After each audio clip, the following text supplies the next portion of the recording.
हस्तिनापुर गांव में रहने वाली सरोज के 5 बेटे थे। उसका पति जगदीश पेशे से एक कपड़ा व्यापारी था। कुछ वर्षों पहले जगदीश का स्वर्गवास हो गया था। समय के साथ सरोज के सभी बेटे जवान हो गए और उन्होंने पिता के कपड़ों के सीमित कारोबार को बड़े उद्योग के कारखाने में बदल दिया। पूरे गांव में उन्हीं के चर्चे हुआ करते थे। अरे सरोज के 5 बेटों ने मिलकर सरोज का मान ही बढ़ा दिया भाई।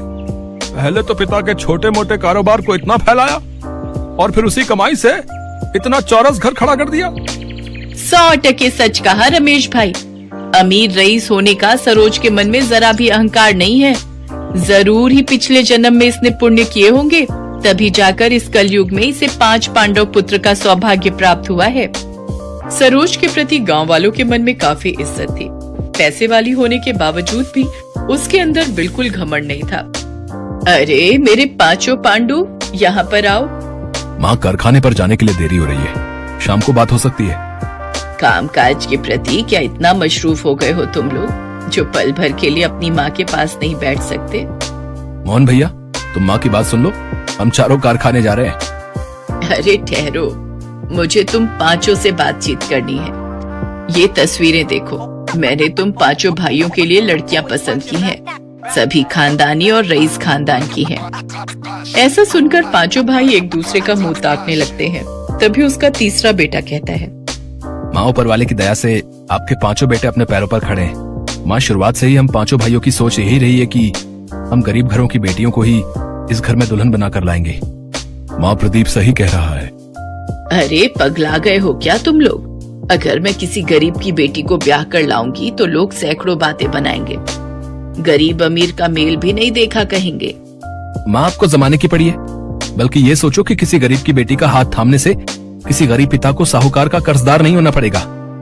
सरोज 5 बेटों की बातें सुनकर भावुक हो जाती है और कहती है, ठीक है, अब बस भी करो। जब देखो तब 5 मिलकर पांडव की तरह पाठ पढ़ाते रहते हो। गरीब की बेटियों का ही बसेरा बनेगा यहाँ।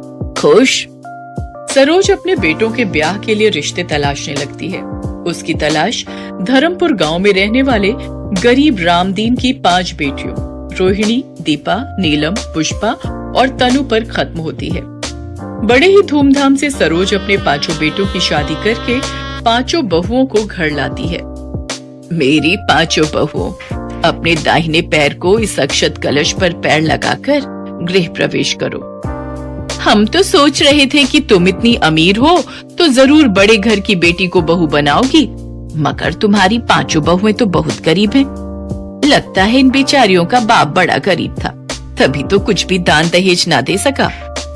बीना की बातें 5 दुल्हन को झकझोर कर रख देती हैं, मगर सब कुछ इतने पर ही खत्म नहीं होता। रस्में खत्म होने के बाद सभी अपने अपने घर चले जाते हैं। तभी सरोज कहती है, ना जाने कैसा गरीब भिखारी बाप है इनका, जो पाव भर मिठाई भी ना रख सका। तुम सब देखना, कल सुबह तक ये बीना पूरे गांव में ढिंढोरा पीट देगी कि मेरी बहुएं गरीब घर से है। सरोज की बातें सुनकर उसके बेटे कहते हैं, माँ, अभी हम 5 की पत्नी को आए हुए पल भर भी नहीं हुआ और आपने अभी से ही इनको ताने देना शुरू कर दिया। सरोज की कड़वी बोली उसकी बहुओं के दिलों को अंदर तक चोट पहुंचा रही होती है। देखते ही देखते सप्ताह पर सप्ताह, महीने भी बीत जाते हैं। एक शाम बीना सरोज के पास आती है। अरे ओ सरोज, गजब हो गया, तुम तो बर्बाद हो गई। ऐसा भी क्या हो गया जो तेरी सांसें ऊपर नीचे हो रही हैं? ठीक से बता, जल्दी क्या हुआ? तेरे कपड़े के कारखाने में गंभीर आग लग गई है। तेरे 5 बेटे कर्मचारी सहित ढेर हो गए। ये सुनकर सरोज कारखाने की ओर दौड़ती है, जहाँ सब कुछ धू-धू करके जल रहा होता है। अपने बेटों के जले हुए शव देखकर सरोज शांत रह जाती है। बेटों की मौत उसको गहरे शोक में डाल देती है। ऐसे ही समय बीतता गया। एक रोज सरोज अपने बेटों की याद में खोई हुई होती है कि तभी उसके सीने में तेज दर्द होता है। उसकी 5 बहुएं उसे अस्पताल लेकर जाती हैं, जहां डॉक्टर उनसे कहते हैं, देखिए ना, हार्ट में ब्लॉकेज हुई है, जिसके लिए इनकी बाईपास सर्जरी होना जरूरी है और इसके लिए तकरीबन 10 लाख का खर्चा आएगा। हमें कुछ भी करके माँ जी को बचाना होगा, लेकिन हमारे पास इतने पैसे तो नहीं है। अपने पतियों के बाद हम अपनी सासू माँ को नहीं खो सकती। हमारे तो मायके वाले भी गरीब हैं, हम उनसे भी कुछ मदद नहीं मांग सकते। फिर तो एक ही रास्ता है, हमें अपने घर को बेचना होगा। वो पांचों अपने घर को बेच देती हैं और सरोज का इलाज करवाती हैं। थोड़े से बचे हुए पैसों से वो किराए पर एक कमरा लेती हैं और पांचों बहुएं अपनी सास के साथ उस किराए के एक कमरे में रहने लगती है। कुछ महीने तो जैसे तैसे उन्होंने बचे हुए पैसों से काट लिए, लेकिन फिर वो अपना जीवन बेहद ही गरीबी में काटने पर मजबूर हो गई और दिन में सिर्फ एक टाइम ही रूखा सूखा खाना खाकर गुजारा करने लगी। और कुछ समय बाद तो वो टाइम भी आ गया जब उन छहों को भूखे पेट ही सोना पड़ा। दीदी अब तो भूख के मारे जान जा रही है। सही कहा तुमने, अगर हमने पहले कुछ बचत की होती तो आज हमें ये दिन नहीं देखना पड़ता। अपनी बहुओं को भूख से तड़पता देख सरोज लाला के पास जाती है और कहती है, लाला मुझे थोड़ा राशन उधार दे दो, हमने 3 दिन से कुछ भी नहीं खाया है। माफ करना सरोज बहन, लेकिन अब मैंने उधार देना बंद कर दिया है। नकद लाओ और राशन पानी ले जाओ। गांव के मंदिर के बाहर बैठकर सरोज भीख मांगने लगती है, लेकिन उस दिन 10 रुपए से ज्यादा उसे 1 पैसा भी नहीं मिलता। उन 10 रुपयों से सरोज आटा खरीद कर ले जाती है, जिससे उसकी बहुएं 6 रोटी बनाती है और सभी एक एक रोटी नमक के साथ खाकर आधा पेट ही सो जाती है। ऐसे ही समय बीतता है। पांचों बहुएं सुबह से शाम तक काम की तलाश में निकलती हैं, लेकिन उन्हें कहीं भी काम नहीं मिलता। घर में छाई गरीबी के कारण सरोज को सदमा लगता है और उसकी तबीयत खराब होने लगती है। बहू, मैं बिल्कुल ठीक हूँ, तुम मेरी चिंता मत करो। पांचों बहुएं कूड़ा कचरा बिनकर उसमें खाने की तलाश करने लगती हैं। कुछ दिन बाद तनु और पूजा को एक घर में साफ सफाई का काम मिल जाता है। वो अपनी सास की तबीयत को देखते हुए अगले दिन काम पर जाने के लिए लेट हो जाती हैं। जहाँ पहुँचकर उनकी सेठानी उनसे कहती है, आ गई तुम दोनों कामचोर हैं? तुम गरीबों की यही बीमारी है, मीठे मुंह तुमसे 2 बोल क्या बोल लो, तुम तो सर पर ही चढ़ जाती हो। चलो अब मेरा मुंह क्या देख रहे हो, जल्दी से जाकर काम पर लग जाओ। वो दोनों काम पर लग जाती हैं, लेकिन उनका ध्यान अपनी सास की सेहत की तरफ ही था। घर का सारा काम करते हुए तनु को भूख लग जाती है और वो पूजा से कहती है, दीदी मुझे बहुत तेज भूख लग रही है, कुछ रोटियां बची हैं, सेठानी तो इन्हें कूड़े में ही फेंकेगी, तो क्यों ना हम ही इन्हें खा ले। नहीं तनु, तू तो जानती है ना सेठानी कैसी है। वो जब हम गरीबों को बासी रोटी सब्जी तक नहीं खाने देती तो वो हमें ताजा खाना क्या खाने को देगी। हम ये रोटी चुरा कर ले चलते हैं, घर जाकर सब मिलकर खा लेंगे। वो दोनों बहनें अपनी साड़ी के पल्लू के नीचे रोटी चुरा कर ले जाती हैं। तभी सेठानी उन्हें देख लेती है और पुलिस को फोन कर देती है और पुलिस उनके पीछे लग जाती है। मैं कहती हूँ रुक जाओ, तुम दोनों कानून से नहीं बच सकती। भाग तनु भाग, नहीं तो ये पुलिस वाले हमें नहीं छोड़ेंगे। तभी तनु का पैर गड्ढे में अटक जाता है और वो जमीन पर गिर जाती है। पूजा उसे उठाने के लिए रुकती है, तभी पुलिस वाले आकर उन्हें पकड़ लेते हैं। क्या चुरा कर भाग रही थी तुम दोनों? हैं? दिखाओ मुझे। पुलिस मैडम उनके हाथ से वो थैला लेती है और जैसे ही उसमें देखती है तो वो हैरान रह जाती है। उसमें कुछ रूखी सूखी रोटी होती है, जिसे देख वो पुलिस वाले उनसे पूछती है, मुझे लगा तुम दोनों पैसे या गहने चुरा कर भागी होगी, लेकिन तुमने ये कुछ रोटियां भला क्यों चुराई? भूख सब कुछ करवा देती है साहब, और ये बात आप नहीं समझोगे। तनु और पूजा की आंखों में आंसू आ जाते हैं और फिर वो अपनी दुख भरी कहानी पुलिस वालों को बताती है।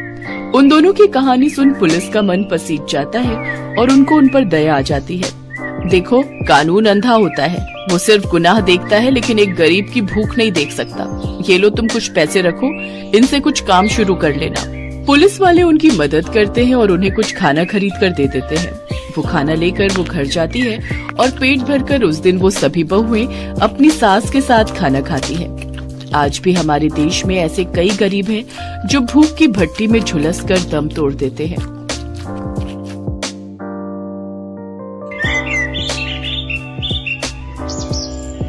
रमा, मधु और सुधा आशा देवी की 3 सरकारी बहुएं। रमा पेशे से सरकारी वकील थी, मधु एक यूनिवर्सिटी में प्रोफेसर थी और छोटी बहू सुधा एक सरकारी बैंक में नौकरी करती थी। तीनों बहुएं नौकरी वाली थीं, इसलिए तीनों ही पूरा दिन व्यस्त रहती थी। इसी वजह से रोजाना किसी न किसी बात पर तीनों बहुओं में लड़ाई हो ही जाती थी, खासकर तब जब होता था इतवार यानी कि संडे। क्या बात है आशा जी, आज सुबह सुबह सब्जी मंडी होकर आ रही हो? आज इतवार है ना, बहू बेटे देर से सोकर उठेंगे, सोचा घर पर क्या करूं, मंडी ही हो आती हूँ। अच्छा, आज तो तीनों बहुओं की छुट्टी होगी। चलो बढ़िया है, तीनों बहुएं सरकारी नौकरी वाली हैं। वैसे तीनों ही काम वाली हैं तो आपस में बर्तन खड़क ही जाते होंगे। अरे नहीं, मेरी तीनों बहुओं में बहुत प्रेम है, उनमें कभी कोई लड़ाई नहीं होती। अभी तक तो सब उठकर अपना अपना काम निपटा चुकी होंगी। अपनी वकालत घर में मत झाड़ो भाभी, मैं भी बड़े स्कूल में प्रोफेसर हूँ, मुझे भी गणित आती है। आलू के पराठे में प्याज नहीं डलेंगे, सिर्फ आलू पराठा ही बनेगा। अच्छा, मैं भी देखती हूँ कि तुम आलू के मसाले में प्याज कैसे नहीं मिलाती हो। तुम अकेली आलू का पराठा खाने वाली नहीं हो, हम सब हैं। अरे तो किसने मना किया, 6 आलू हैं, 2-2 तीनों के हो गए, ये 2 मेरे, ये 2 मेरे।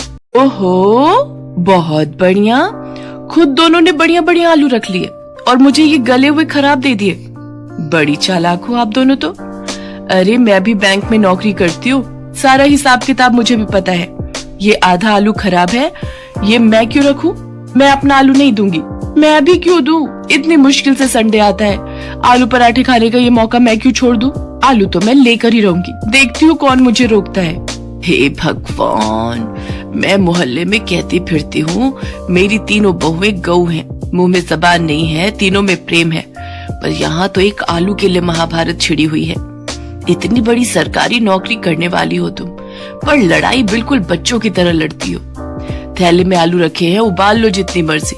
पता नहीं मेरे इस दुनिया से जाने के बाद। आशा के इतना कहते ही तीनों बहुएं उसके मुंह पर हाथ रख देती हैं। माँ जी आज कह दिया, आगे से ना कहना। सॉरी माँ जी, आप ऐसी बातें मत करो, आपके बिना हम तीनों अधूरी हैं माँ जी, आगे से ऐसी बातें मुंह से मत निकालना।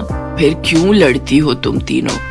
देखो, जिस घर में प्यार होता है वहाँ भगवान का वास होता है, इसलिए आपस में प्रेम से रहा करो। आशा देवी अपनी तीनों बहुओं को ऐसी ही प्रेम भरी सीख देती रहती थी। उसके बाद तीनों बहुएं मिलकर एक साथ नाश्ता बनाती हैं। रोजाना की तरह वही खट्टी मीठी नोकझोंक के बीच आशा देवी की बदौलत तीनों बहुओं में आपसी प्यार बना हुआ था। आशा देवी की ननद मनोरमा कुछ दिनों के लिए रहने आ जाती है। मनोरमा स्वभाव से चुगलखोर और झगड़ालू है, पर क्या करे, है तो आशा देवी की ननद ही ना। आशा भाभी कहाँ हो? मैं तो कब की बाल धोकर बैठी हूँ, तुम्हारी बहुएं कहाँ हैं? मुझे चाय नाश्ता कौन सी बहू देगी? जी रुको, मैं तुम्हारे लिए पोहा और चाय बना कर ला रही हूँ। बुआ जी पाए लागू, मैं चलती हूँ, आपको शाम को मिलूंगी। मैं भी चलती हूँ बुआ जी, प्रणाम। ओहो मुझे भी आज लेट हो गया। मधु भाभी रुको, मुझे अपनी स्कूटी पर जरा बस स्टैंड तक छोड़ देना, आज कैब बुक ही नहीं हो रही। ये बढ़िया बात रही, तीनों बहुएं काम पर निकल गयी।